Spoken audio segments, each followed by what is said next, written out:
Welcome back to Poker and Podcasts. This is episode 6, Return of the Jedi. Now, this is episode 6, part 2 of Who Can We Kill?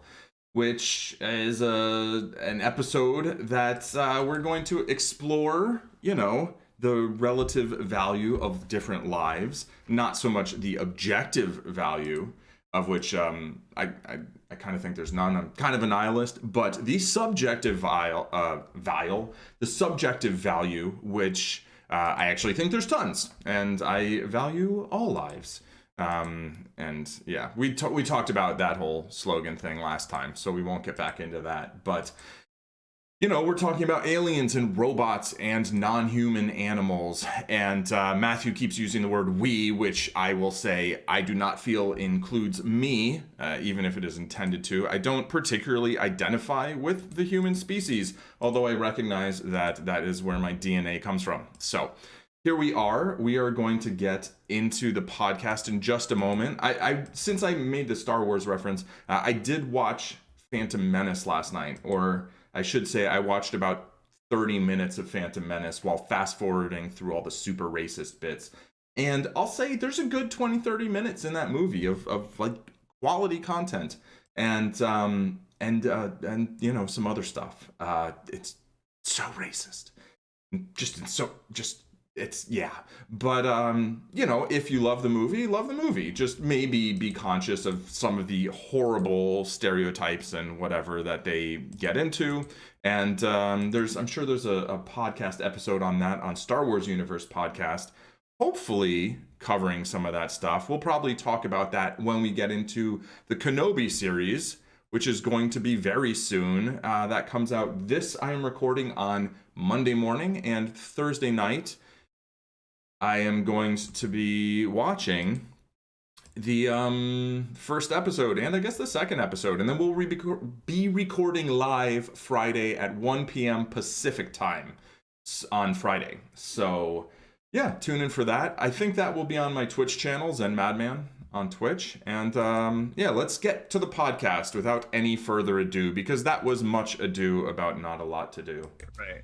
But and if they're a cute half animal looking alien, then that's different than kind of a scary looking kind of animalish alien.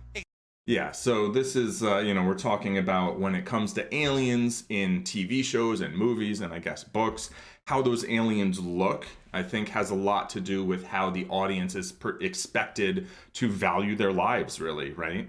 And yeah. Exactly. And I think that's the key that I was going to get at is, you were saying that, one of the best ways that the makers of a show or movie can tell us it's okay to kill something is by making them not relatable to us. I think that's a big part of it, but I also think part of it is making us afraid of them. And this is where it ties so much into racism, is that if you make us afraid of something, then killing them becomes justified. And there is so much evidence that, a lot of, in World War II, when we didn't want our soldiers to have that moral reaction of, that Karen has of taking a human life in combat. Right. Propaganda was created to show that the Japanese were not really human. They were these scary, hulking, barbarian types, and Germany, every side in the war used propaganda like that, because if you're afraid of something, then it has less moral value. Yeah, and I mean, I think fear and hate like really kind of go hand in hand there, where but also just if you're afraid of something, it gives you this, it can create this sense of like, me or them, right? Like someone's gonna die, it's not gonna be me. Right. And if you're just like, if you don't have the same level of fear, which obviously, if they have a gun and you have a gun, it's like, yeah, that's probably what's going to happen there, right? But no, what you just said, I think, is a perfect example, because we started by saying, Karen Page, she feels what we think is a justifiable fear for her life, so we justify her killing, Right. And in a lot of situations, to take the example we keep going to, cops can say, look, I really had a fear for my life, and so that's why I shot that person. But when you look at the fact that it seems far more often cops fear for their lives when dealing with a black person than with a white person, that's when you start to say, so how is that fear, affecting things, and how much is the word legitimate fear doesn't really make sense, but how much is this fear based in the situation versus fear based in larger factors? I don't think, I mean, okay, legitimate fear, like maybe that's not the best way of phrasing it, but I think like justified fear, justifiable, like rational fear, I think, right? I mean, fear is an emotion, right? That probably, there's some amygdala action going on primarily, but there is, rational concern for one's safety. And then there is, like, if somebody is physically attacking you and they have some means of causing harm, as opposed to, like, a child running at you wielding a stuffed animal, right? You could be afraid of that, and you could be afraid of someone trying to stab you with scissors, but one of them, I think, would be more of a rational fear, and the other one probably a little irrational, which isn't to say that it's not okay to have irrational fears. I think most of us have them, and I think that's fine. It's not good if you're carrying a gun, and a lot of things aren't good then, but it definitely is, that's okay, right? But confront those fears and don't, or, work on that and don't, go around trying to police people while heavily armed if you have a bunch of irrational fears. And I think that's sort of where we're getting to there. I think that's a legitimate concept of, you can be afraid of something with good reason, or you can be afraid of something without good reason, right? And those are two very different things. Right. And when you're afraid of something with good reason, then you can, if, like, being afraid of something with good reason to me would be having a rational concern for a negative outcome, basically. Right. Based on a situation or whatever. Whereas an irrational fear, which, you could say that fear itself is irrational, but that you can have a concern of a negative outcome that's not based on any real rational process or real information or accurate information. Right. So yeah, let's use a hand example. We're going to talk about the poker for a minute. So I had pocket tens here, right? And we'll look at the replayer. I had pocket tens in the small blind, and the big blind raised to $3.50, which is a large raise sizing. I think that's just the sizing they use, so it's not a lot of data there. I decided to 3-bet. I make it 4 times their raise, which is pretty just like what I do. And the big blind folds. Now, I could have called and tried to get the big blind to come along. I think that would have been reasonable, but I chose to take this route. And then they 3-bet all in. So there's a couple types of fear that I can have there. I can have the fear or concern that they have pocket jacks, queens, kings, or aces, in which case I'm, the technical term is hosed, and that the rest of their range is made up of hands like ace, king. And if we do the math, there's basically going to be 26 after rake in the middle, and then another 86 on either side. So that's basically, I'm getting like 4 to 3, more or less, a little worse than that. So I would need 42% equity, I believe. Pocket tens against a range of pocket jacks plus an ace king does not have 42% equity, I do not believe. It's basically got 50% about half the time. I'm going to pull this down for a moment. 50% about half the time, so that's going to be 25%. And then it's got 20% the other half the time, that's another 10%. So we're at around 35%, I believe. I should bet. All right. I'm still doing math in my head. It's hard to math while, and this is like such a transparent bet that they can really just kind of raise me mercilessly there. This is maybe kind of close. If the ace were the heart, I think I'd be more apt to call, because then at least if I backdoored the flush, I would backdoor the nuts, whereas here it won't be the nuts. But yeah, we'll get back to the podcast in a moment, I promise. But the point is, here, I have the concern that my hand is not good, and that my tens are not the best hand. But I also have the rational understanding that they might be. Okay, there we go. That it might be the best hand. And so, I'm afraid of getting the money in bad, but really, ultimately, I'm making a rational decision based on, a legitimate concern. Now, you could say that my judgment is off and that they actually have a bunch of other hands in their range. And let's say I had $50 in and they made it 100, and I had the same thing. I did the same math and I came up with, I think I have 35% equity, but I only need 25 in that spot because I'm getting 3-1 instead of 4-3. Well, in that case, if I folded my tens, that would be irrational fear, right? Being like, well, I'm afraid that they have a better hand and I don't want to lose this money. Whereas, if those were the odds, I'd just call it off. But because I'd only put in 14, the odds were such that it was a pretty easy spot to find a fold. Easy, but it felt like the rational thing to do. Now, if they have a bunch of ace queen, ace five suited, stuff like that, then they're getting the better of that spot. But that feels unlikely, and I need someone to like show me that they're a real threat in that regard to change my approach. All right, let's get back to the podcast. And I think that this can get into some pretty tricky waters because, I might be able to, as an outsider, look at a situation and say that person didn't have a justifiable fear, but because I don't know their experience, maybe, so it is hard to judge. But I think I think we're on the same page that there's a value in saying how much, if you are acting out of fear, how much of that is because of the exact situation you're in, and how much is it because this person's black, so therefore I am afraid of them, or this person is whatever, and so therefore that's increasing my fear level. Right. Well, to me, there's the perception of risk, and then there's actual risk, and in order to assess actual risk, I guess we're all attempting to perceive what the risk is, but we can do that by attempting to apply reason, or somebody can, it's just like the Florida stand your ground law. That's like, if you feel afraid, if you feel threatened, it's like, well, that's not anybody could feel threatened like at any time, right? For any reason. They like, if they see someone with like a blue bonnet, they could have like, well, what if when they were a kid, they went to see this play and there was this character with a blue bonnet who was actually like a mass murderer, and like this has terrorized them and they had nightmares, and then like one of their parents like was really sadistic and like wore a blue bonnet and beat them, and then then when where did I come up with this?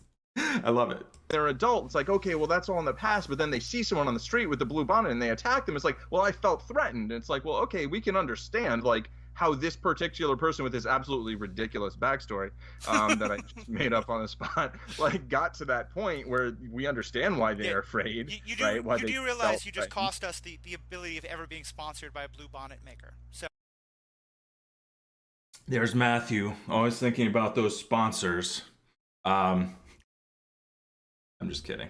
Although we are sponsored, and I'm not sure, am I supposed to talk about it on this one? We'll talk about it on Friday. Tune in for our very bizarre sponsorship transitions. Oh, you just lost us that sponsorship money. I want you to recognize. Well, yes.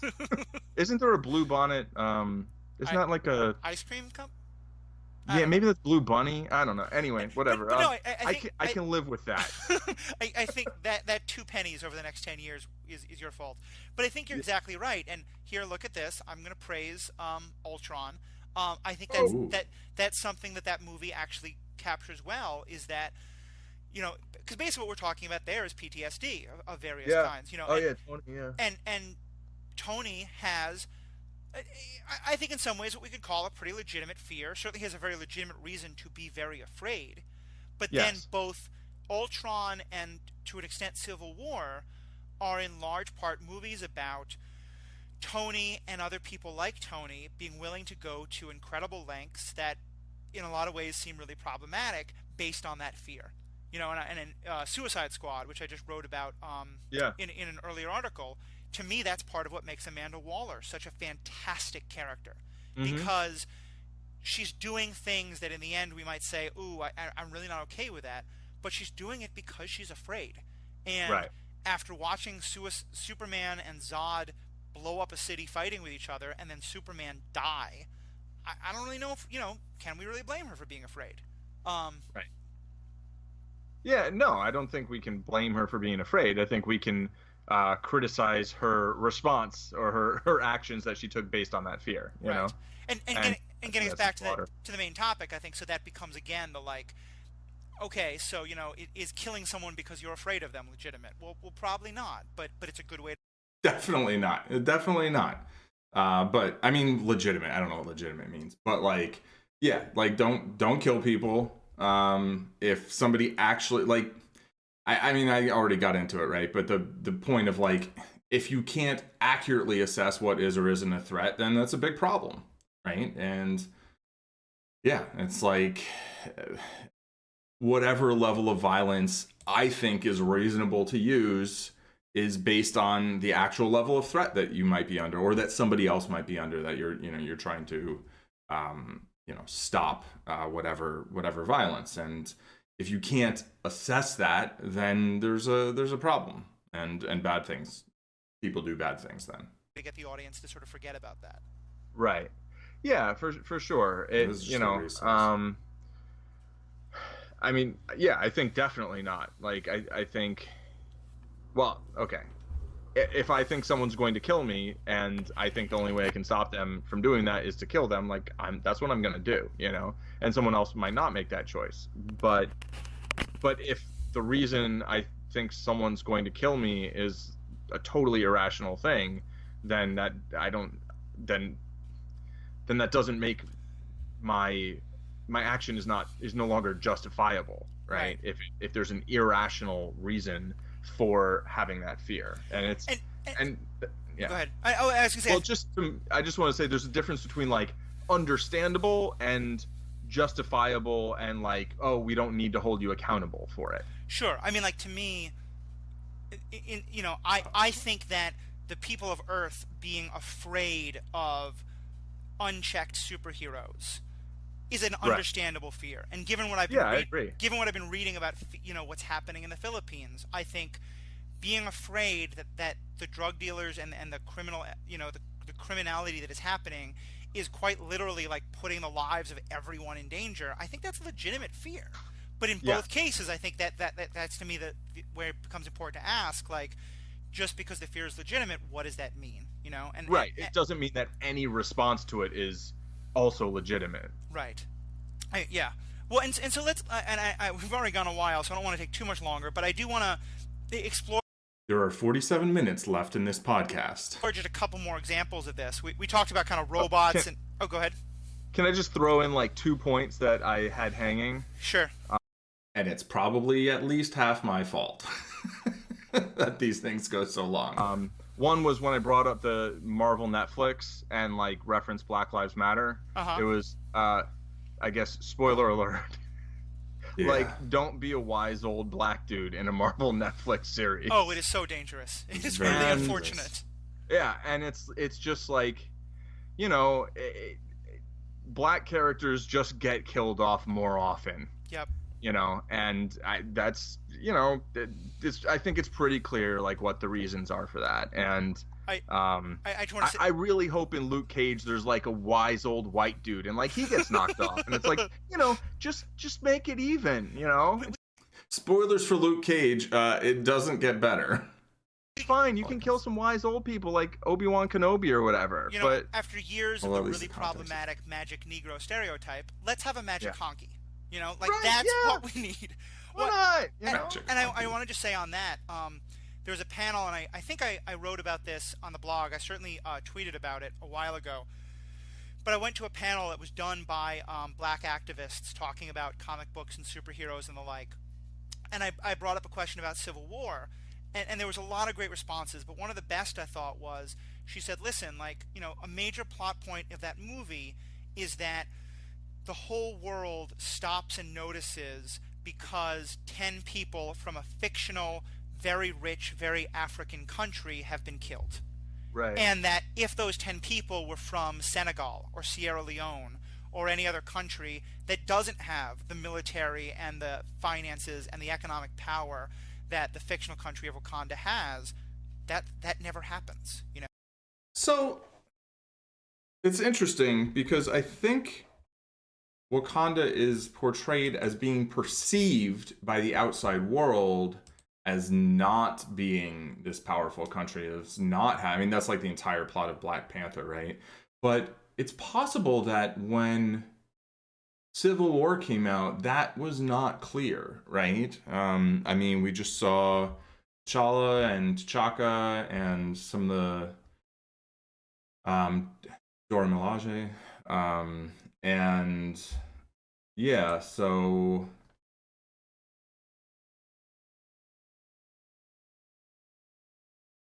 I think it's certainly possible that that point made a lot of sense then, but that the MCU kind of retconned it into actually not being that scenario and kind of pretending like people worldwide would have actually responded in any kind of reasonable fashion. Well, not that the response was reasonable, and don't actually think it was, but that's not the point. The point is that people actually cared, right? And that's how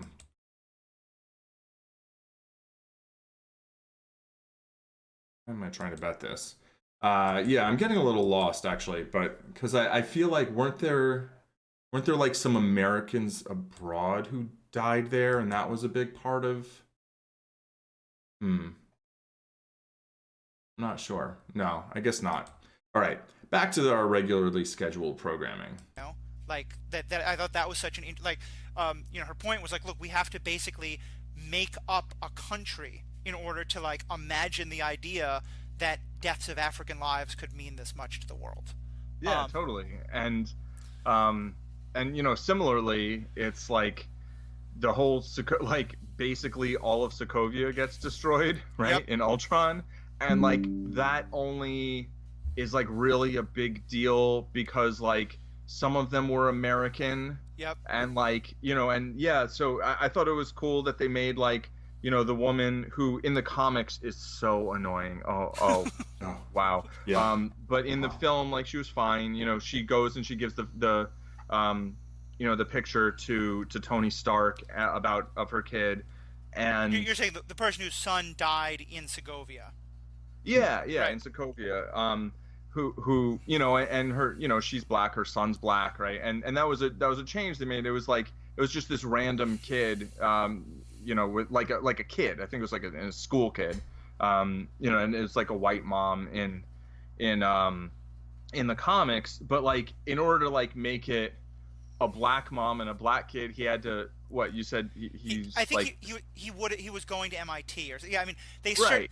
And it's that same thing of. So it's like he can't just be like a random black kid, right? Right. Like he has to be like special. Well, it's the flip side of, every time we have one of these cop shootings, there's a real, debate in the media about, do you just portray him as like the thug with right. quote marks there, or do you mention that he was going to college or he was going to and it's problematic. Or like neither, and just be like, yes, this was a person, they got murdered by the police. Like, it's not okay. On both sides, because what it's kind of saying is, if she had said, look, my son was, just bumming around Sokovia and, getting high with his friends.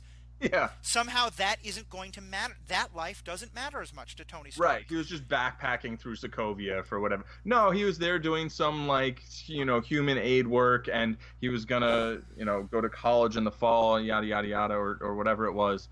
And it's like that's why his life matters, right? It's all ways to justify that his life matters instead of just saying he was a person, his life mattered. Right, exactly. So what was the second thing you wanted to say? It was just about ending the drug war instead of like killing. Wow, they thought a long time about that. Once they were thinking, I thought my hand was good. Obviously, the concern was that they had Ace King, but. They can have Ace Jack, Ace 10 suited, some flush draws, yada, yada, yada. All the drug dealers or trying to arrest them or like have just this nonsense criminal justice system that we have in the United States right now. Like maybe just end the drug war and like spend all that money on like treatment, look at it as a addiction, as the health problem that it is instead of, a crime to put something in your body. I don't know. It's just a thought that, it'd be nice. My life. It'd be nice. Certainly one I'm agreeing with you with. So what else is on that list you think of? The people who are not quite as killable as aliens, Nazis, robots, right? But are still somewhat killable. All right, so we've got like zombies, right? Yep. Zombies, I think, are really interesting. Because zombies, you remember that they were people, and they often zombies were people, and you still see their face, but like they're like a little dirtier or uglier or whatever. Okay, I have a little anecdote. So I work crazy hours sometimes, right? Like basically any hour of the day could be the start or the end of a shift, and I walk through kind of the lower part of Hell's Kitchen to get to my bus on my way home from 34th Street in Manhattan, and I walk through, I walk about a mile in Union City in New Jersey in order to get home, right? And so I spend some time walking outside, like when I'm tired and it's like really late or really early, depending on which way you want to look at it. And there have been more than one occasion when I see like sort of like what's maybe a homeless person or maybe a drug addict or just just someone who's like really strung out, right? Kind of shambling down the street, or sometimes like a few people. And this one day I just saw it, and it was in Manhattan, and they were kind of backlit, so I didn't really see their faces that well. And I was like, oh, zombie movies are about fear of the homeless. They really are. Yeah, it's the unwashed. They can't communicate with you. It's exactly. It's a complete dehumanification. Yeah. One of us should talk now. Right. Yeah. No. I was probably thinking about whether or not to respond to the word dehumidification, which I enjoy. I enjoy the word, but yeah. I was working at the Hammerstein Ballroom doing a lighting crew for a while, and that was interesting. It was definitely interesting. Half pot, basically fold out all the underpairs. They're gonna have some ace x, some queen x occasionally. Mostly weaker ace x hands, I think. So we're just gonna give up and hope to spike a jack. Oh, and it's really it was kind of like, oh, but like, and that same idea of like used to be a person, where it's like obviously homeless people are people, right? And I've had some great conversations when someone, sometimes I'll just like when people ask for money, I don't usually have much money or whatever, and like people don't carry cash that much anymore, so I feel like in a way it must be harder to be homeless and like begging or whatever. But I'll also often have food on myself, and I'll be like, well, here's a sandwich, I just bought it. And actually this one day I'd gotten a sandwich and the register was broken, so I got it for free. So best way to pay it back. So then I'm walking to work, and this guy is like, do you have any money? Do you have anything? I was like, well, I have this sandwich. I got, I was like, I got it for free. So like it might, not that I wouldn't have given it to him anyway, but, and so I did. And then we just had this like minute-long conversation. I went on my way, and he, and it was just this very human interaction. And like, I always try to make an effort, generally when it's not 3 a.m, sure, to like look someone in the eye and be like, when they're like, when they ask for money, and like, and I'll say no, sorry, but like I'll always try to acknowledge like their humanity or their personhood, right?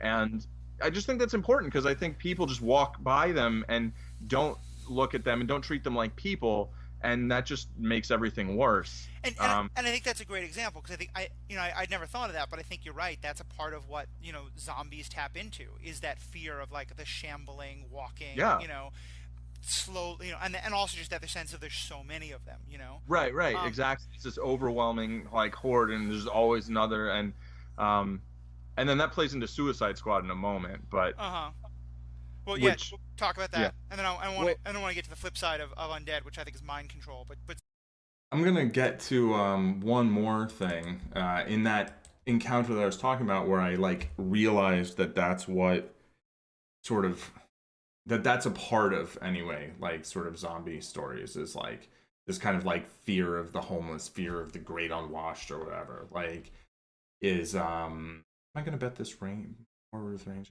Probably. If not, this would be the first hand I would check back.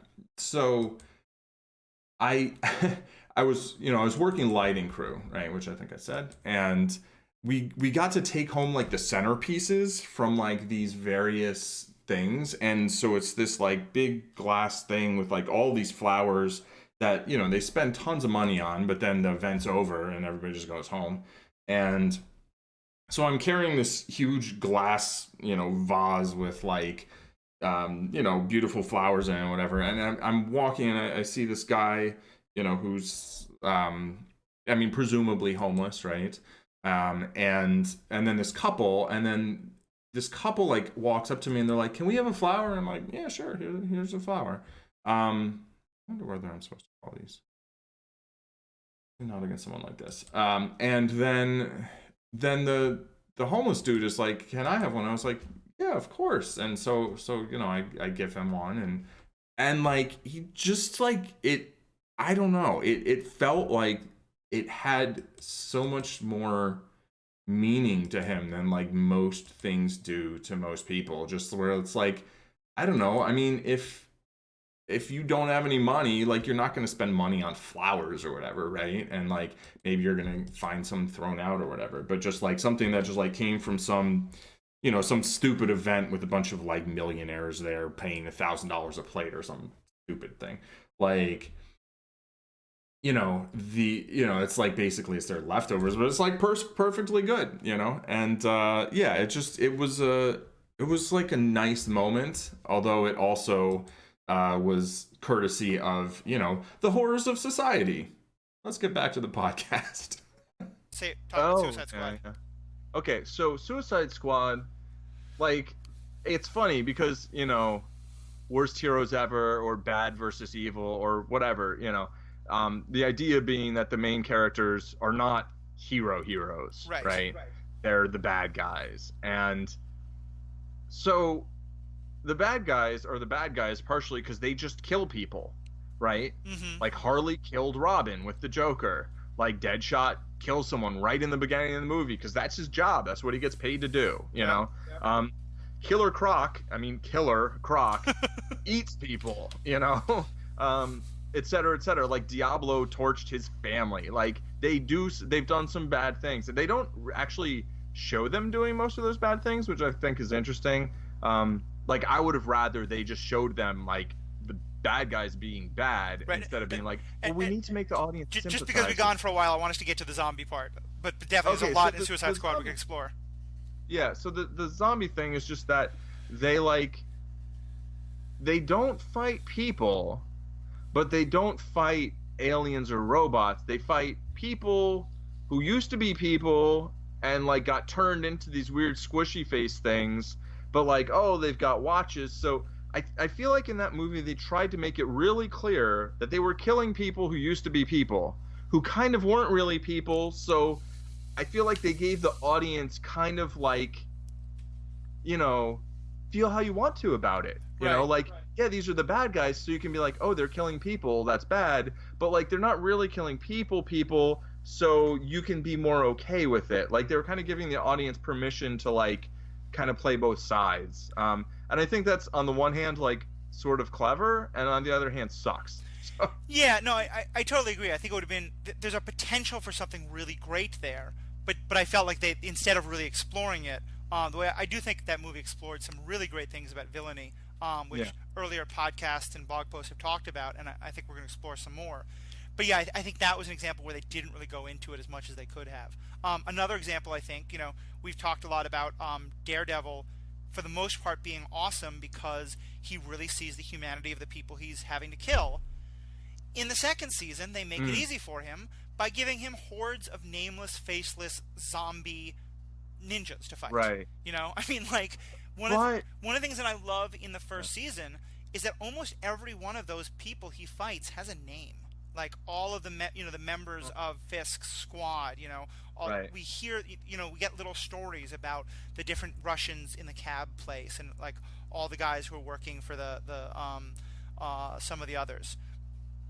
Then in the second season of Daredevil, we just start getting wave after wave of just killer, sort of undead zombies. Yeah, so in the second season, he's still like, it's interesting because in the second season, he's still like trying not to kill anyone. Right.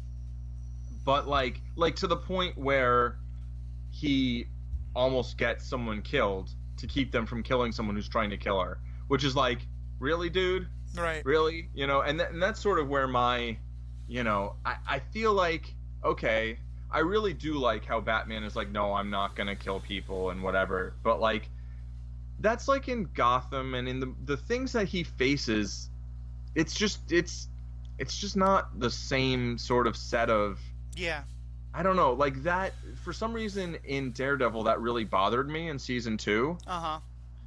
Because like they're in this pit like deep down in the earth, and they're surrounded by ninjas, and there's this pit that goes, I don't know, like who knows how far down, and he's just suddenly like interceding in, I feel like, I don't know. So unless you're wearing some kind of like crazy armor, like if somebody's really trying to kill you, I think it's a really reasonable response to be like, okay, well, sorry, but I'm not going to hold your life in that high regard because you're not holding mine, right, with any regard, right? Particularly when they are a highly trained, assassin of sorts. And then also I think the thing is that in that Daredevil is basically, projecting his system of, right and wrong and morality and whatever, and this is how I do things, onto someone else when they are in an emergency situation, which I think is different from Batman basically telling Robin, or generally like Damian specifically, like, hey, if you're gonna be Robin, you can't go around killing people, right? That's different than like somebody getting wrapped up in a situation and then being like, all right, well, this is what I'm gonna have to do. And that's like saying, hey, if you want to, do this thing that is affiliated with me, this is how we're gonna do it. As opposed to saying maybe, the Red Hood or whatever, which, also oppose, but is a different sort of scenario, right? Than like, oh, you're getting attacked and you're defending yourself, but don't do this. I'd have to rewatch Daredevil season 2, the second half, which is my least favorite Daredevil, though Daredevil is like maybe my favorite live action comic book thing ever made.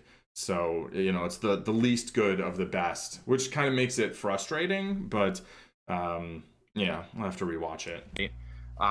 So it was more like in the first season, I felt like the way things played out, it set up really reasonable struggles for him about whether or not it's okay to use lethal force, right? But the way the second season was set up, just like logistically, that really didn't work for me. No, even though I think you're onto something there. I think part of it is what I was saying before, which is that I do think part of why that feels so weird is because those people haven't been humanized in any way. It feels easier to kill them. Oh, right. But I do think you're also right, the self-defense part. And I also think, and this was covered in a much earlier blog post, but I think is relevant here, there's a bit of deceit happening when a character like Daredevil says, I'm not going to kill people. I'm just going to smash a metal rod into their head very hard. Yeah. Or I'm going to throw them headfirst into a brick wall. Right. Or I forget what it is exactly he does to the big bad at the end of season 2, but I think it involves throwing him off a wall with a chain around his neck, which I believe is referred to as hanging most of the time. Is that Nobu? Who was undead, I think? Or was not undead, was resurrected, which we find out, I guess, in Iron Fist. I'm not sure. I think it's just a mystery in Daredevil. Oh, spoilers for all of those things. But I don't even know what happens, so. Yeah. I don't know if I would call it deceit, but it is a conceit of comic book violence, basically, that you can, cause a certain level of damage that is definitely not going to be lethal, and until the author decides to make it so. And that's definitely just not how reality functions. There's a number of situations where Daredevil takes actions that really should kill people. And yeah, so I think you're right to then see him like stopping other people and saying, no, remember, I don't kill. It didn't really work in the way it did in the first season. Yeah, I mean, I think there is an extent to which in comic books, like comic book violence, there's just a paradigm where it's like there's like bruising damage, right? Like if you're not piercing someone's body with either a blade or a bullet, like it just won't kill them, right?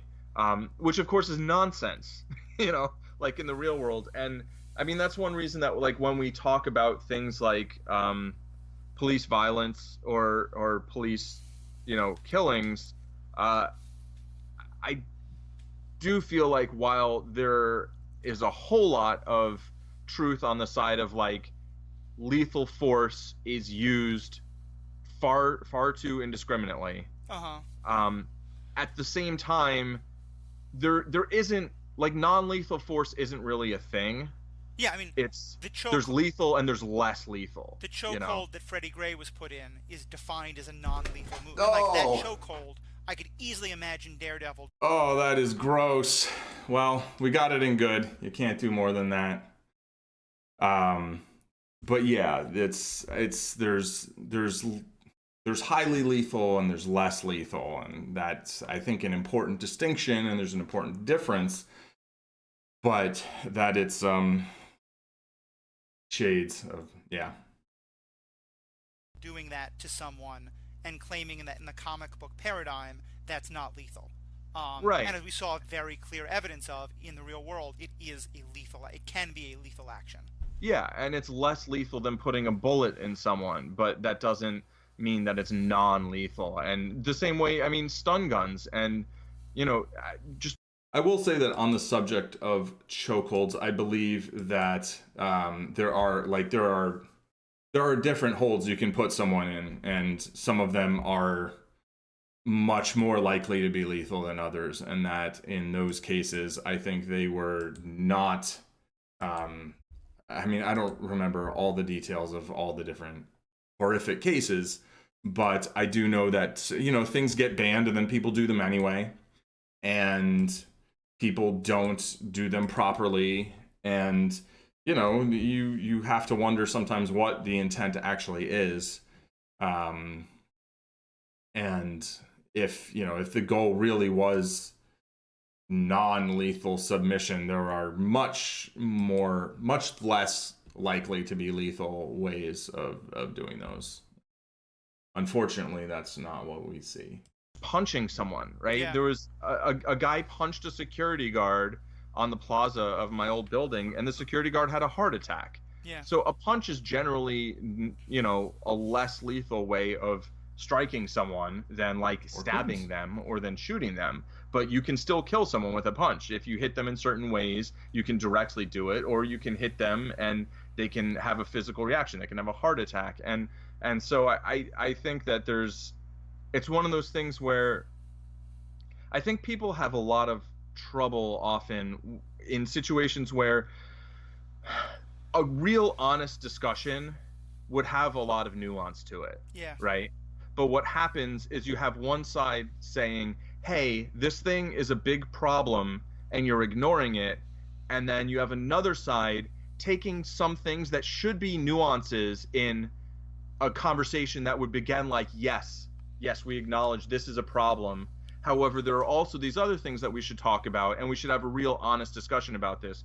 And instead of doing that, you have another side saying, well, how about this nuance that totally discredits your argument? And it's like, well, no, it doesn't totally discredit it. It just, it should be part of a nuanced discussion. And so the trouble is that you have people using nuance as a way of negating like major points instead of as using nuance as a way of like refining the discussion. And I want to give out another shout out to one of my favorite properties that isn't superhero, but is heroes in a science fiction, Star Trek, because there I think, and it's part of why I didn't like the most recent movie, but in a lot of the Star Trek stories, there's so much attention paid to watching people, often including our heroes, initially do one of the things you're talking about, and then as the story unfolds, they realize that there's a lot more nuance and a lot more, that there's a miscommunication happening and a need to sort of get past that and to look at the depth of the situation. Right. Which is a good segue into the last sort of category I want to talk about, so this doesn't become a 3-hour podcast. but is mind control. Because I think it's kind of related to the zombie thing in that it's like the person is there, but their mind or their sentience is no longer controlling their actions. The most recent one that I saw is in the Avengers movie where Loki, taps on the heart of Hawkeye and Dr. Selwig, and now they're mind controlled, and so they're acting differently. And there's other examples as well. And I kind of Civil War. I mean, Bucky. Oh yeah, Bucky. Bucky's another great example of that. And I think what happens, what Cap's actions are all about, saying we can't, because like I said, Nick Fury clearly tries to kill Hawkeye. Right. Cap is all the way on the other end, and he's saying, even though Bucky is, doing these terrible things, it's not his fault, therefore he can't be blamed. And I think that there's a real range there of, sometimes we see movies say, well, this person's mind controlled, so it's not his fault, and other times it's, he's under that sway, we gotta kill him. And I'm kind of wondering where you fall on that. What do you think of how these stories deal with that issue? Okay, well, let me start with mind control is like my second biggest pet peeve in science fiction. Yep. After time travel, right? I'm so with you on time travel, but go on. Time travel, it just never works. It's always bad. But mind control also is just a huge, I just find it infuriating. But in terms of like those two specific examples, the situation's a little different in one and the other. I'd say that in the nuance. So the situation contact in the first one where Nick Fury. Jeez, I always want to call him Nick Cage. I always want to call everyone Nick Cage. So you're basically saying that all black characters in the Marvel universe are the same to you? Okay. I'm talking about Nick Cage. Okay, we understand where you stand. No, I'm saying they're all Ghost Rider. Understood. All right. Well, I know they're not exactly. I'm saying Nicolas Cage messes everything up. Okay, that's what I'm saying. I know they're not exactly the same, but I don't want to get too deep into the details of those two. I want to hear more about the issue itself. But I mean, the thing is, here's the thing, and this is going to come up again and again and again. I think the details always matter. It's everything. Like their generalities are simply ways of summarizing how you think the details usually stack up. But once you have an actual case study, like the detail, it always has to be concrete. And this is just, it's like in poker, like the kings or the aces or whatever. It's like, exactly everything that's going on in this hand all matters in terms of how one should approach the hand, right? And everything, I think, is just we always have to be concrete. Otherwise, we're just, trying to apply some concepts in a way that doesn't necessarily have anything to do with whatever's going on. And hopefully I'll get into what I think is different about those two situations. I could just kind of touch on it, and then hopefully either I will or won't go deeper. But basically, one of those is somebody's trying to steal a world-threatening artifact, and another is like someone maybe blew something up, but like, I don't know. Anyway, let's see what past me had to say. But go ahead. Okay. So. I think the details are pretty important, but okay, go into them. Okay, so but forget the details of those two specific ones, but there's two basic situations, right? One is someone is currently under mind control, and they're doing something that the heroes don't want them to do, so they want to stop them. Right. Now, depending on who that character is and how much the heroes care about that character, they will either go to all ends of the earth to try to non-lethally to try to subdue that character using less lethal force, or even no force at all sometimes, in order to try to bring that character back, basically. Right? Or they'll be like, I didn't really like him that much anyway, so I'm just going to shoot him. Which a lot of which gets into that whole thing of the moral value that different people have that we've talked about. Exactly. Now, the other situation is when someone is under mind control, they do something horrible, and then they're no longer under mind control. And I'd say that Civil War actually had both of those scenarios, right? It started off with a discussion of like, well, he did these things, right? And he was under mind control. So, does he, like, I guess early on there was like a question of like, well, what's actually going on in his head, right? But Cap was like, well, let's bring him in and, talk about it basically. And they're like, no, let's just kill him because he did these things. And that's really what it is. It's because he did these things. It's not because we think he's, well. Yeah, I don't think it's that. I think part of it is because he did these things, but I think just as much of it is, and we're afraid he'll do them again. Like, I think that the issue is that they're not really sure if, and again, not to get lost in the weeds of the one particular thing, but I do think you're right that there's a big difference between, do we hold someone morally accountable for the things they did while they were under mind control? That's very different from, are we allowed to take lethal force against someone who is doing things against their own will, but is posing a danger in this moment? Right. Or is posing a possible future danger. Yes. Which is a third thing, I think.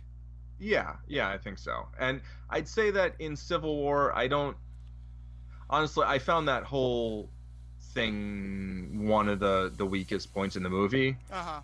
In terms of like the response to like, oh, we got this photo that it was him, even though he's like this super spy, and like we've never actually had any evidence on him ever before, and now we also magically know where he is. Right. And so all of that was like, okay, sure.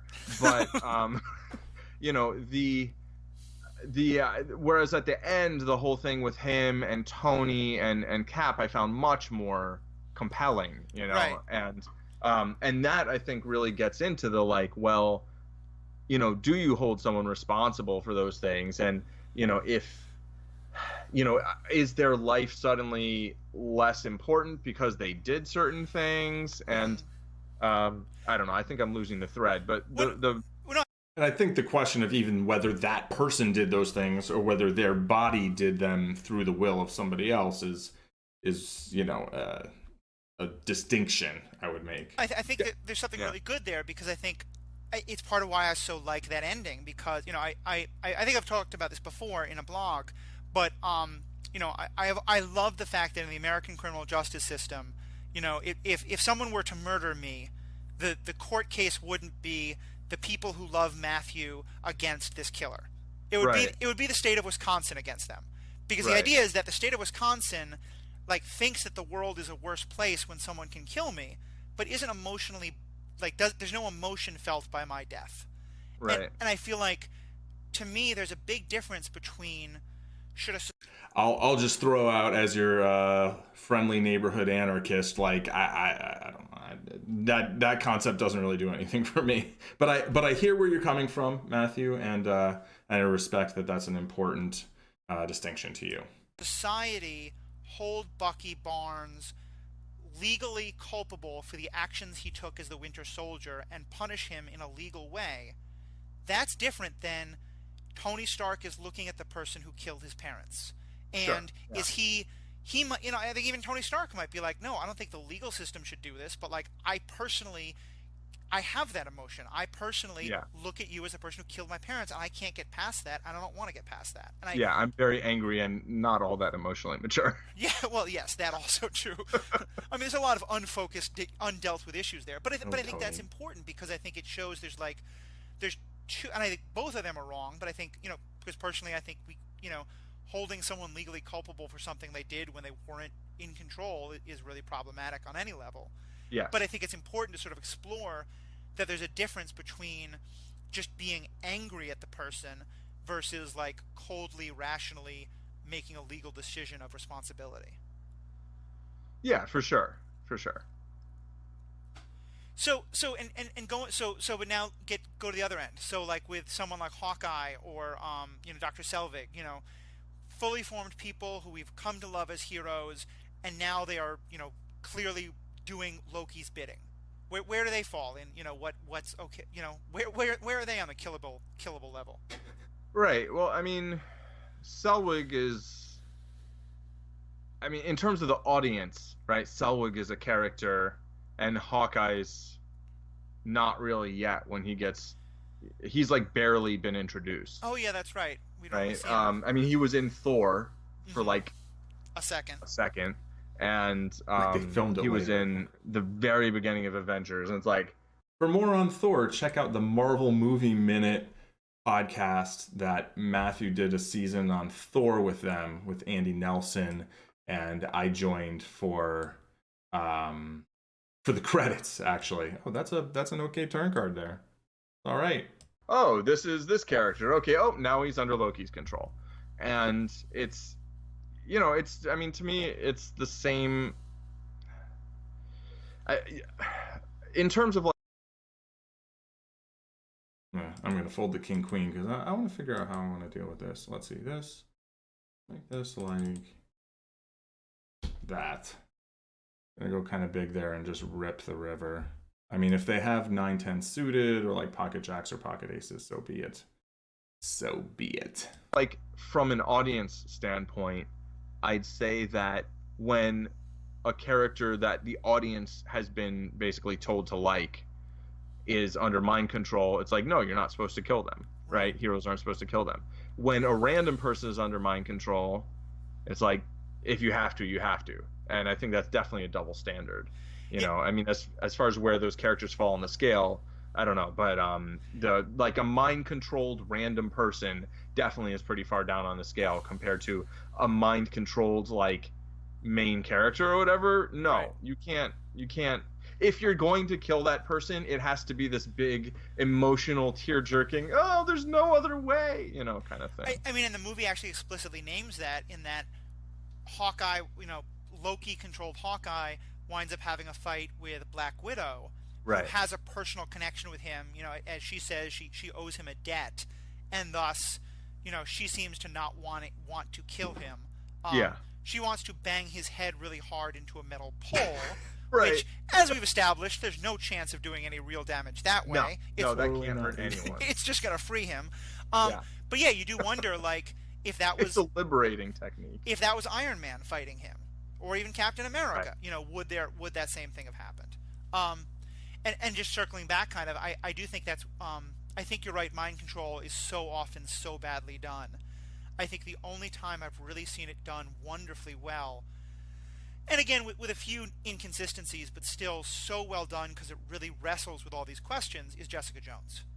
Because I would say that's definitely the best one. Yeah, I think Jessica Jones does such a good job of, her, because so much of the plot is about her trying to make sure that a person who is under his control isn't, held legally culpable. All the other questions around, like, do people want, how much is someone wanting to be under his control, and what's the urge there, and, just a really good example of that. Yeah, I mean, I would say that that's maybe almost the only good example that I've seen is that where because they really get into it. It's not just this passing like, oh, well, there's this, and it sort of also serves as a metaphor for other stuff. I mean, I think that whole season they really explore a lot of things in a depth that is very difficult to achieve in a movie, and particularly in an action movie where you get maybe 30 minutes of like character interaction, right? Oh yeah, and I think I don't think it is coincidence that the Netflix shows, and even I think Agents of S.H.I.E.L.D. has gotten into this question of mind control and moral culpability and and as well as like killing people. I mean, right. Spoilers again, but a major plot point of Agents of S.H.I.E.L.D. is a character who's been established as just the worst of the worst being flat out murdered by one of our heroes. Right. And then that person really wrestling with, was that the right thing to do, and it having consequences. But yeah, so I don't want to fully let movies off the hook, but I do think that there's something, you're right, that it's a lot harder in a movie to get into these questions, than it is in these TV shows, because you just have more time. And there's also just an expectation of a greater percentage of the time being devoted to action and just visual spectacle. Yeah. That really it compromises, like, there's a reason the movies are the way the movies are, right? And I understand that. The same way I understand why Matt Damon is in The Great Wall, even though it's ridiculous, right? But I want to watch that someday. I'm curious. I feel like it's reasonable to both look at things that the way the movies are and be like, well, that's ridiculous, and to criticize that, but at the same time be like, but there's a reason they are that way. It's pretty much financial, and that's too bad. Right. The same way politics are the way they are, largely for financial reasons, and that's too bad. And let's do what we can to change them. But at the same time, kind of understanding. I mean, to me, it's sort of the same thing, like holding a single movie responsible or holding the whole movie industry responsible. It's like, well, you can hold everyone responsible, right? But you can understand that each of these things occurs within a system. And one of the things that's great about Netflix shows just in general is that, sure, the Netflix shows, that's its own system, but it's a system that I think gives much more creative freedom to the showrunners and the creators of a series in order to be like, okay, what do you want to do? How can we make that work? I mean, I think Jessica Jones I've heard a lot of people talk about that. That's one of the best explorations of rape and the issues around it, and rape survival that people have ever seen. And with totally agree with them. That's not something a big budget Hollywood movie is going to cover, which is awful. And I'm not saying that that's okay, but I'm saying that's the great. I'm so glad that those shows are doing that, because I do think what that can do is it can remind us that it doesn't have to be the way it is in the movies, and so we can I do think it's harder. But I do think it is possible to make a Captain America movie where he has some recognition of the humanity of the people he is fighting and his even I think Civil War did that a little bit, not very much, but at least made some nods to that. And part of that's because there's been a lot of backstory in other movies, but still, I think there's a way in which we can expect more from movies, and sort of particularly because I think the comic books certainly mostly do a good job of that. And I would say that some of the Batman movies also do much more of that than the Marvel movies seem interested in doing. Some of them don't. Some of them very pointedly don't. But I do think that's... I wonder whether... I mean, apparently they're making a Daredevil series on Disney+, but if they made a Daredevil movie again, maybe a good one this time, I wonder whether they would actually deal with some of that a little bit more than any of the other movies have. And I think that's one of the things we can do as fans, is to start to say, look, because I think the most important point here is, again, going to that idea of nuance. If someone were to listen to this conversation and say, clearly Hollywood wants to encourage racism by telling us that that by showing characters killing people, Hollywood is rubbing its hands and twirling its mustache, in my favorite metaphor for villainy, to say that. By the way, does Zack Snyder have a mustache? Because he really should. You're just like, all right, just making the quota. Gotta mention every time. I was just alluding to certain Batmans. We're almost at 2 hours. I need to haven't mentioned Zack Snyder. Okay. Need to get my That felt a little forced, but no, I don't. I haven't seen him with one. It felt almost like something from a Zack Snyder movie, like that forced. See, I got a better one in. But the point being, I don't think you can say Hollywood is just perfect. Is happily encouraging racism because that's what it wants to do. I do think parts of Hollywood, individuals in Hollywood, are probably absolutely doing that. But as a whole, I think it's more like what Matthew's about to say. But I think it wants to make money. Right. I think, but what Hollywood is doing is saying the way to make money is also generating a lot of it is planting subconsciously the idea that, or helping to continue the idea, which has already been planted by so many other things. Propagate. That some lives matter and some lives don't, based on all these different factors.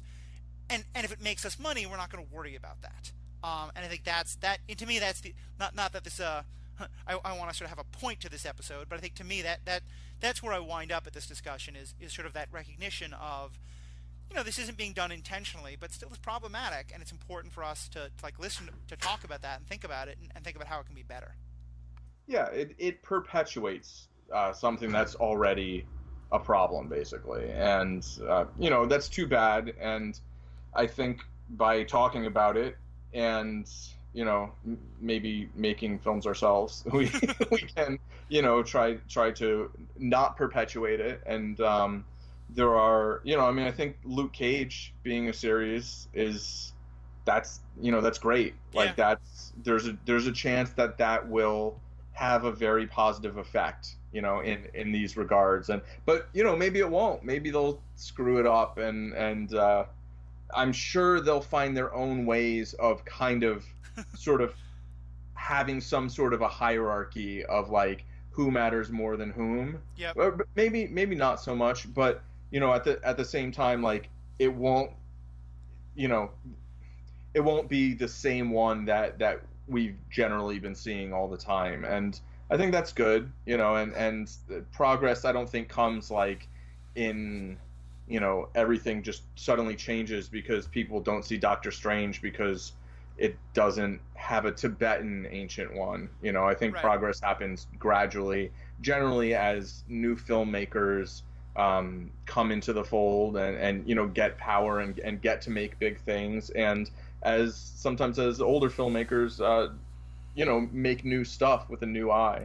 And I think it's both. I mean, I'm probably not going to see Doctor Strange. Really? I haven't seen the new Doctor Strange for other reasons, but because of that. And I don't think that losing my $12 is going to be what changes Hollywood. I don't think it will. Yeah, but I think I think there's a possibility that a lot of people won't see it. I think that may have some effect. I think that's extremely optimistic, but have at it. It is quite possibly true. Yeah, I think a lot of people went to see Doctor Strange, and I think they did kind of their way of side, sort of. I mean, for what it's worth, I think they absolutely should have had a Tibetan ancient one, of course, right? Of course. But we should also figure out how we want to play hands like this. Be some weird spots. Ooh, okay, buzzer beater. Let me ask a last question, and I actually would ask this not only of you but of our listeners. And anything that we've talked about that you're interested in, you want to comment on, you can tweet at us at Superhero Ethics, and Paul will give his information in a second, but I'm going to make sure he can follow that one as well. You can tweet at us there. You can go to EthicalPanda 77, numeral 7, I think is currently a better place to tweet at Matthew regarding the show now. Facebook page, Superhero Ethics. There'll be a post about this episode.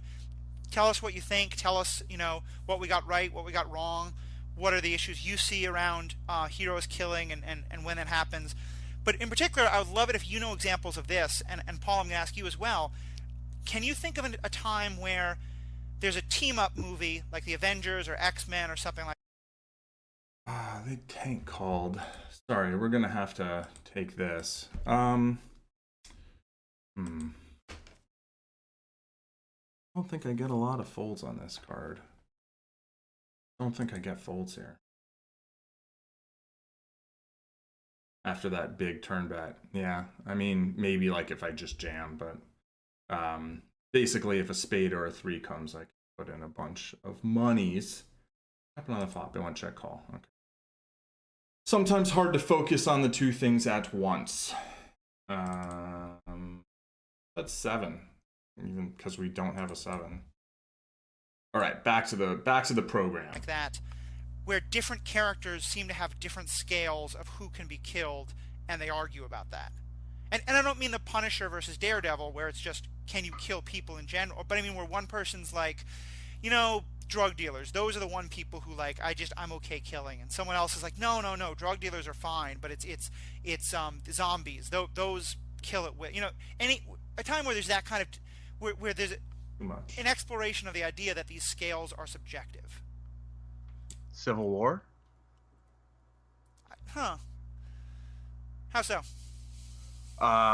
Well, so first of all, in the comics, there's, the general whole setup is basically how, what should superheroes be doing? How, should they be regulated? Yada, yada, yada.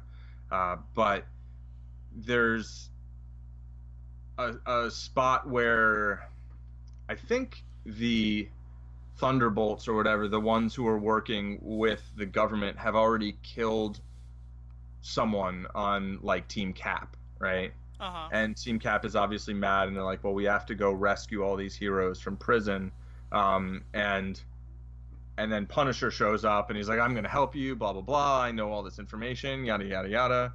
And then he's like, wait, you have a villain here? Boom, and he like shoots them. God. And Cap's like, no. Thanks, Frank. Bye-bye. So, and I mean, of course it's Punisher, Right. I can't really think of examples of, outside of like Daredevil and Elektra, or Daredevil and Punisher. Right, and Elektra, not Electro. I think I said Electro. Both of those, to me, that's there's a lot. But there's a lot of cases where Daredevil or Batman, like one character says, "Don't kill anyone," and the one person says, and I'm more thinking of, is there anyone where there's some where both characters are acknowledging that they think some people are killable and others aren't, but they disagree on who is killable. Dexter. Oh yeah, that's actually, that's not a superhero story, but it's a great example. It kind of is. He's a vigilante. He is legitimately a vigilante. Got a secret life. And he has a code. He has a code, and he encounters some people who are also serial killers who do not have a code, or sometimes, at least in one case, kind of have a code, but like not exactly, know. And so I think there are people who have different codes really than his. Interesting. There are people who have different codes than his. Exactly. To some extent, like when he deals with crooked cops, that's another great example of where, like, those are, going back to where we really started, of the person outside the law who's breaking the law and the person inside the law who's breaking the law. Both of them are killing people. Yeah. So clearly, Dexter is the most morally advanced of all of these properties. That's the yes. That's where best superhero show, except for the last 2 episodes. Those are. Well, the whole last however number of seasons, but the last 2 episodes, whew. Oh dear, did they lose the thread? And now they made a whole new thing, which also just I just can't even. But yeah, I don't know about morally advanced, but most interested in exploring this particular subject. We speak not of those. Really I would push that Burn Notice is the best show, but that's Michael Weston as a superhero. You know what? No, I'd say, Super Spy. But really, Sam Axe is the superhero. He and Sam Axe actually have, and Sam Axe and Fiona discuss like who they can kill. That's that's a conversation that happens. So maybe it doesn't happen so much in superhero things. I'd like to see it more. Batman and Alfred talk about stuff like that. And in the Justice League animated show, they say, they definitely, yes, the Justice League animated show where the Justice League and the Justice Lords basically, Batman and Batman have a conversation about like using lethal force and but how to stuff like that. But to clarify a little, that's still a case where we, the audience, see one as the good guy and another as the bad guy. Yeah. I think Burn Notice, which again, kind of off track, but I think is a great show and so perfect for this, it is kind of exactly what I'm getting at, because 3 of our heroes are having this debate, and they all have different ways of rank. Fiona, it's anyone who hurts a child is just like the most killable thing in the world. Michael has an identification with other burned spies, and so like the Pete's every now and then, Sam is saying, look, you just got to kill that guy. He's bad news. Michael can relate to him. and so Michael is less willing to like take that person's life. Yeah. You know. And then later, towards the end, Michael's more like, "Well, I'll just kill who I have to kill," and Sam's like, "Whoa there." Right. You know. Great so, show. So yeah, I'd say that's actually yeah. Yeah. All right, so kind of wrapping up. And we did eventually do a Burn Notice show, which probably has terrible audio because of the physical situation of whence we recorded it. And maybe we'll get back to that show again someday. I would like to give it a rewatch, but yeah, you can check that one out. All right, here's the wrap up. Before the wrap up, though, I would say hit like and subscribe if you're interested in the content.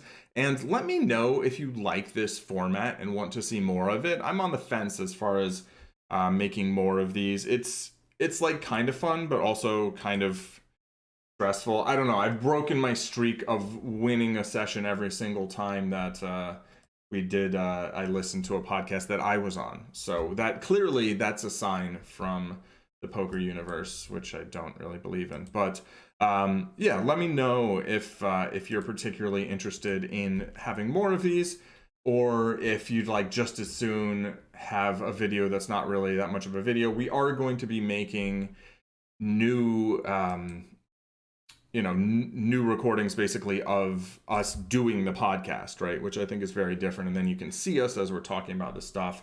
And we may record many of those live. And so whether we're on twitch.tv/ZenMadman or /StrandedPanda TV, sometimes perhaps, you can, give feedback live, and we will probably not immediately respond to all of it, but throughout the show, I would think. I'm just going to fold this because I'm giving a spiel, and it's kind of a mix. I actually could probably cold call with that person in the big blind. But yeah, let me know how you feel about the sort of the mix of poker and podcasts and occasional interjections, which are perhaps not so occasional. What are we going on? An hour, 16 minutes. This will be about an hour, 20, which, yeah, whatever. I don't know. All right. Here's Matthew on the outro. An hour after I'd hoped to wrap up, but it's been a great conversation. Any kind of last points you want to make to kind of close this out on? Let's see. I covered that I'd kill everyone I ever knew in order to survive and eat them. So no. Superman and the Wolves. By the way, did I talk about that? Pro tip: going mountain hiking in dangerous terrain with Paul only is probably not a good idea. I mean, yeah, because I don't really have a bunch of survival skills, but yeah, I'm not gonna kill you and eat you. I probably couldn't even digest you. I haven't, it just doesn't sound like a good time. Yeah. Well, I mean, I'm not much of a mountain climber either, so there we go. Yeah, like these sort of like deserted island situations, I don't really see them as happening in my future. But anyway, yeah, you were saying. So I'll just close on this. There's an episode where Superman of the Justice League animated series, basically Superman's alone in somewhere else, and there's all these wolves that are trying to kill him, and he doesn't have his powers. And like one of the wolves is like the red wolf, so like he's like the leader or the bad guy or whatever, or she, I guess, I don't know. But so that wolf attacks him, and then it cuts, right? You see he has like this sword or this spear or something, and it cuts, and then we see Superman wearing like the wolf pelt and leading the other wolves, like he's now the alpha wolf because he killed the other wolf. And so they were the enemies in this, they were his enemies here, and he was obviously just trying to survive, which like I don't have any philosophical problem with that really. But like, let's say there were a bunch of humans attacking him and he kills one of them and then made a code out of them. That's kind of problematic. Now all of a sudden we've got Silence of the Lambs, right? So, I just say that people see, obviously you're not going to make coats out of humans usually. Yeah, I mean, to each their own, I guess. Except maybe in some kind of post-apocalyptic, crazy world. But like, different life forms obviously are looked at differently, yep. And that's just a little closing example. No, I think it's a really good one, and I think it's and it being on a strange planet, you could also think that like, when does an alien life form become We draw a moral line between human and animal. We, which clearly does not include me, just for the record. We're gonna have another rant. I got the rant queued up. Okay, let's go. Right, by we you mean well, yeah, for yourself and most other humans. Most other humans, not you and others. But I think so. That question then becomes, where do we draw that line when dealing with species on an alien planet? Like right. in the in the Avengers movie, we don't just have the Chitauri, we have these huge flying whale beasts. Whatever the heck they are. On the one hand, I would sort of be like, I don't really want to kill the bad guys' pets, but clearly these are beasts of war, and again, they're shown as terrifying, so we can kill them. Although we don't. That's an interesting and revealing assumption there, I think. Where do we know that the giant flying whale-like scaly beings are pets? Like, are they ridden by anyone, or are they just just as sentient or sapient or whatever? Like, are they actually running the invasion? We don't know, right? Do we? Like, is that ever really particularly stated or implied by anything, or is that just an assumption based on, oh well, they look like animals, so they're probably not the ones in charge? Right, this royal flesh draw, I do not believe I will be folding. But it becomes just on that planet Superman's on. Who knows if the wolves are talking sentient creatures? So, all right, I think it's time to talk about sentience. But I've got like 2 big hands, and now they bet only half pot. And here I've got the nut flush draw. Ooh, a lot of stuff going on. So sentience is a word that is often used to mean there's the king of diamonds. Oh well, man, if they had a different king and I hit that king, that would have been nice. Let's do this, see what happens. Sentience is a word that is often used to mean of human level intelligence. That's not what the word means, except insofar as literally doesn't mean literally anymore. So basically, sentience means the ability to feel, which personally I think is much more relevant when it comes to, I don't know why I'm betting here, to like whether or not you should care about another being's life, or not even their life, but like their suffering, right? I checked this because I'm just dominating hands that are behind me, and I have equity against hands that are ahead of me, but I don't think I'm getting them to fold much. So so that planet, Superman, I guess I won't tell you the whole story of what happens, but like, wolves are sentient.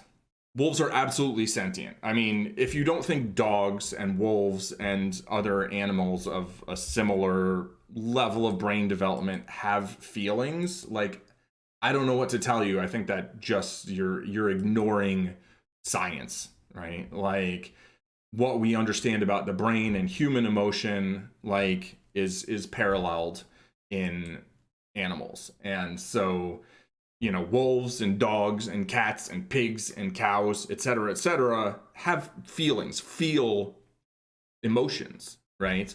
And are unable to express them in human language, but are sentient, right? And in terms of sapience, like a pig has I think an intelligence of like a 3-year-old human. So in terms of sentience and sapience, a lot of animals are on a level of some humans. And so using this as an excuse to just not care at all about their lives and their suffering, I think is I was gonna say disgusting, but it's just intellectually dishonest or ignorant, right? It's one or the other, or some level of both. And I think for a lot of people it is ignorance, and it's kind of like a lie that has been perpetuated amongst, throughout the world, really. I think I can lead here.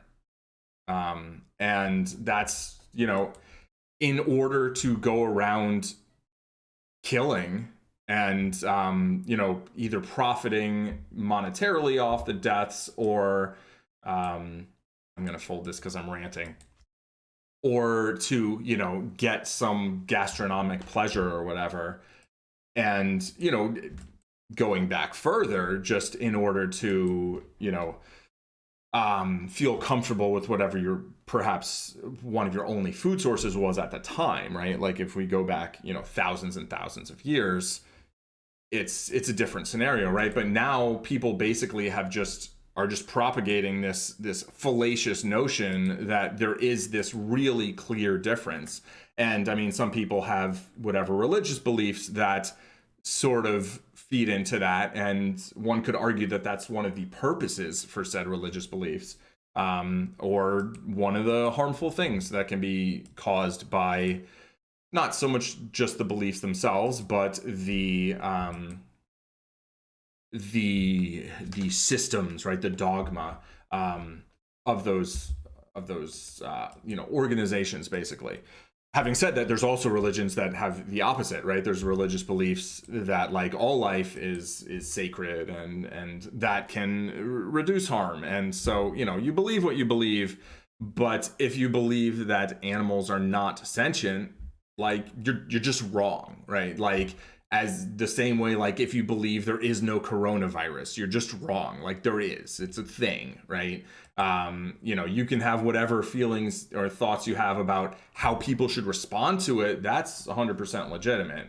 But in terms of whether or not it exists, like that's not a question.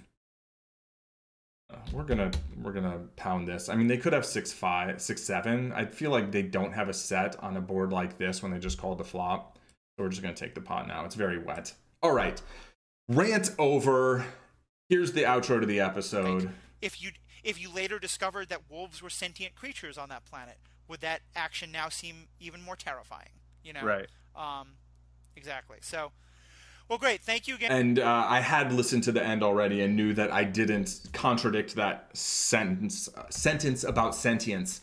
And I wish I had, but I think I had maybe an understanding of the word that it meant more like human level intelligence, right? Which is, again, sapience refers to the ability to think. Sentience refers to the ability to feel. But yeah, I feel that's a very important distinction, and one that's basically that's why we're here, so that I can argue with myself and Matthew from years ago. And yeah, all right. And for the conversation, looking forward to having a lot more. Tell us, Paul, a bit about how we can find you and follow up with what you're doing. You can find me at ZenMadman on Twitter, at ZenMadman, or ZenMadman.com on the interwebs, where I will eventually start writing new stuff. I have the insane plan that I might currently be in the throes of by the time this podcast is released. So check that out. Cool. Well, thank you. And again, I'm Matthew. I'm at Matthew Westfox. You can follow all this stuff from the Superhero Ethics blog by going to superheroethics.com. You can also follow us on iTunes or on Twitter. And more than anything, please tell your friends about this, get into the conversation, and mostly let us know what you think. Paul and I obviously have a lot of strong opinions about this, but we love talking about it. That's why we got into this podcast. Not just because I want to tell people what I think, but because I want to hear what you think. I want to hear your ideas. So tweet at us, post at us, let us know what you think, and thank you for taking part. Bye-bye. All right, das war's. That's it. Like, subscribe, blah, blah, blah. Catch you next time. Peace. All right, you want to see what happens with the set? Let's see what happens with the set. I was the raiser. I raised. Yeah, we got a bet. How much are we going to bet? We bet this? I don't know. It's a weird pot size. I'm a little confused. I don't know. Whatever. We're going to bet it. Bet it and get it. You're just going to fold. I feel like I might be getting check raised here. Are they going to check raise? Do they want to put the money in the pot? They could have like sixes here and be really unsure of how much they want to go to. I don't even remember pre-flop, which is a problem. And that's one of the things I'm not crazy about doing these this way. They could have some big draws. I think I'm going to call and then jam some decent turns. That sounds good. And if they have sixes, they have sixes. That's a decent turn, right? I don't think they should have 10-10 much. They could have a hand like Queen 10 and have just made something. And again, if they have sixes, or is queens possible? Like, what even happened? Who raised? If I raised, I would have made it 2 1/4, and then the pot should be like 470 something. Maybe they raised and I cold called, and then they check raised the flop. So then they could have aces, kings, pocket queens. So knowing what the action is super important in poker. And unfortunately, I don't know what the action is. However, I don't think it matters that much. I think pretty much we just want to get it in here with a set. So much of the money's in already. If they have pocket sixes or pocket queens, that's what they have. If they have a draw, they're going to be in a pretty gross spot. So I feel like they've got queens and sixes, yeah. So sometimes that just happens, right? You run into set over set, and there's not that much you can do about it. You're pretty much just supposed to go broke. If the board were super dry, if it were like queen 5 deuce or like queen 6 deuce and I had pocket deuces and it was rainbow, maybe sometimes you can find a fold, right? Because it's like, what are they bluffing with? But there they had so many hands they could be bluffing with that, yeah, it's not a spot where you should really be folding. All right. I am going to wrap it up there after that exciting and depressing conclusion. There's always another hand, right? But we're going to get out of here. Peace.